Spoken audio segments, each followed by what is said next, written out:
Good day mga boss. Itong San Miguel Vermin Import, excited na nga po maglaro. Sa katunayan sa kanilang tune-up game nga po, nagpapakitang gilas na. Naghahalimaw na sa kanyang performance kontra sa Meralco Bolts. Opo, ito nga po ay si Marcus Lee. Si Marcus Lee, 2024 NBL champion, McDonald All-American noong 2023 or rather 2013. 2018 NBA undrafted, 31 years old, 6'11 ng height, na kung saan naglaro sa college days niya sa Kentucky. Pagkatapos niya, nag-NBA G League ito, nagpalipat-lipat na po ng Europa, tapos munta po ng Australia sa kauna-una niyang pagkakataon sa Melbourne. At noong 2024, doon talaga na mayagpag ito sa Australia sa kanyang performance, dahilan para pagka-interesan ito ng San Miguel Vermin. Ang nasabing import na ito ay isa sa mga legitimate big man ngayon sa PBA, na kung saan sa kanyang height, ang kanyang shot blocking ability, high flying ability, at ang rim protection, at syempre yung rebounding ability yung hinahanap ng San Miguel sa kanya. Bonus na lang ang puntos na may ibibigay niya. Ito ngayon ang gustong itandem ng San Miguel kay Junmar Fajardo, na kung saan hindi po humihingi ng bola. Alam naman po natin yung sistema ng San Miguel Vermin. Ibibigay po nila sa main man nila, na kung saan si Junmar Fajardo, at si Junmar Fajardo na nga po ang bahalang paikutin, at kung saan makakita ng puwang or libreng teammate ay sa kanya ibibigay. Kaya ganito ang hinahanap nilang import, na sa halip na si Benny Boatwright, na kung saan naglalaro nga ngayon sa Korea. Kaya naman marami na ang excited. Samantala, isa rin sa mga posibleng maging excited na mga fans ay ang pagbabalik daw sa Pilipinas nitong si Christian Stan Hardinger.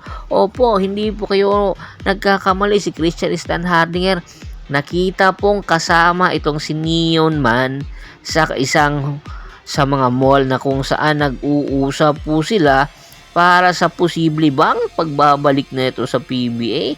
Alam naman po natin na itong si Christian Stan Hardinger ay isang mahigit na taon na pong hindi nakikita sa PBA, dahil nga po hindi na po siya pumirma ng kontrata pa sa Terra Firma Jeep.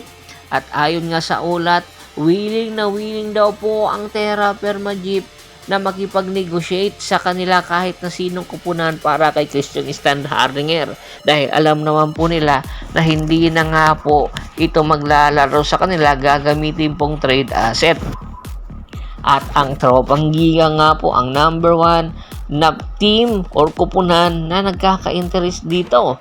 Alalahanin po natin, 2024 pa po ito naglalaro, pero nakita po natin sa picture kasama si Neon Man, talagang fit na fit pa rin po ang kanyang pangangatawan. Marami ang nagsasabi tumaba, pero hindi tumaba si Christian, ha.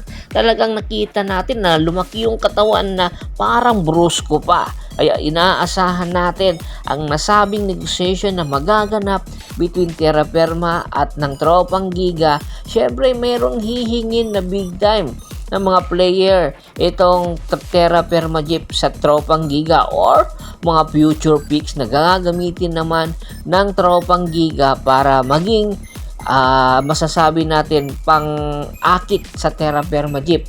Po pwede pong kumuha sila sa mga condit team nila, especially po doon sa Blackwater Bossing. Remember, 4-time PBA champion po ang pinag-uusapan dito.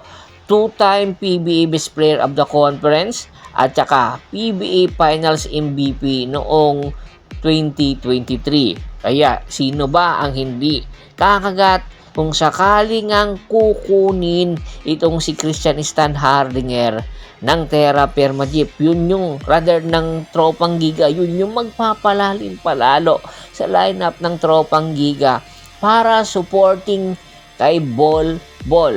Eto ngayon ang hinahanap na Tropang Giga, at alam naman po natin kulang na kulang ang Tropang Giga na isang big man na kung saan po pwede maging defender ni Junmar Fajardo, dahil nga po si Bolbol Hindi po pwedeng maging defender ito dahil payat naman ito. Oo, matangkad pero hindi po pwede ipang tapat kay Junmar. Pwede taga-abang lang itong si Bolbol at doon niya abangan sa taas.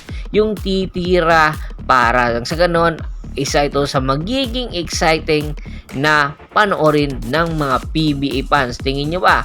Itong si Christian Standhardinger makukuha ng San Miguel radar ng tropang Giga. Komento na po sa baba ng video at pag-usapan natin yan. Once again, this is Percival Monteron at your service. Don't forget to subscribe my sports channel at don't forget to click the notification bell button para nga po maging updated palagi sa kwentuhan. At bago pa man natin tapusin ang ating kwentuhan, shoutout muna tayo sa ating mga solid na followers na lagi pong sumusuporta sa atin. Kay Kagawad at sa kinudukbusin ng Hagonoy Bulacan, Anthony Lucky Alon. At sa Lucky Alon family, Yornel Burgess, Yunel Alicante, Ricky Lanza ng Ricky Rider TV ng Tansa Cavite. Marami pong salamat sa walang sawa nyong pagsuporta.